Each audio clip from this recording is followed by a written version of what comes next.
Hey guys, welcome to Tutorial Guru. Today we'll be learning how to turn on Instagram notifications, and now let's dive right in. Now to turn on the Instagram notification, first open up your Instagram app and make sure to be logged into the account, guys. And from over here, in order to proceed, at the bottom right corner of the screen you can see your profile picture over there. And in order to proceed from over here, guys, at the bottom right corner of the screen you can see your profile picture in a small circle at the bottom right.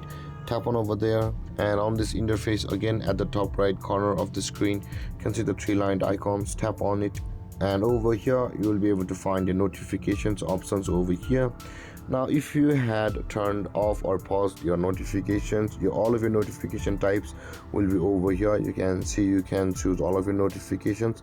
Now in order to turn it on, either tap on the pause or toggle icon if you have turned it on, and all of your notifications will be back on, or you will be required to go to the specific notification which you had turned off and it will be turned on.